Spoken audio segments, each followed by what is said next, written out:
સુરતમાં જૈન સમાજની સામૂહિક રથયાત્રા યોજાઈ। રથયાત્રામાં ગૃહ રાજ્યમંત્રી હર્ષભાઈ સંઘવી જોડાયા। રાંદેર સ્થિત ઋષભ 4 રસ્તા ખાતેથી રથયાત્રાનું આયોજન કરવામાં આવ્યું।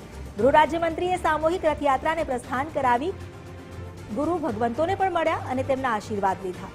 આજનો દિવસ ઐતિહાસિક દિવસ તરીકે યાદ રહેશે। ગૃહ રાજ્યમંત્રીએ આ વાત કરી। સમાજના લોકોને એક કરવાનો આ અનેરો અવસર ગણાવ્યો। યાત્રામાં ટ્રાફિક વ્યવસ્થા નહીં ખોરવાય તેનો પણ વિશ્વાસ વ્યક્ત કર્યો। રથયાત્રામાં જોડાયેલા લોકોએ લીધા છે સંકલ્પ રથયાત્રામાં શરૂથી અંત સુધી જોડાવાનો। યાત્રામાં જૈન સમાજના આગેવાનો, સંતો, મહંતો પણ ઉપસ્થિત રહ્યા। રથયાત્રામાં સમસ્ત જૈન સમાજના લોકો મોટી સંખ્યામાં જોડાયા।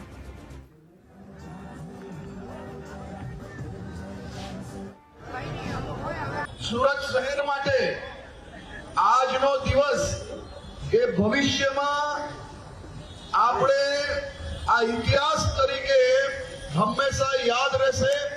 આ એક એવો પ્રયાસ છે જે પ્રયાસથી સુરત શહેરના બધા જ સંઘો અલગ અલગ રથયાત્રા નહીં પરંતુ એક જ સંદેશ જોડે, જીન શાસનના સંદેશ જોડે આપણો એક જ રથયાત્રાનું આજે આયોજન છે। એ આયોજનથી જરૂરથી સમાજના બધા જ લોકોને એક ભાવના, એકત્ર વિચારો અને એ વિચારોને આગળ વધારવાની આ એક ખૂબ જ અદ્ભુત મુહિમ છે।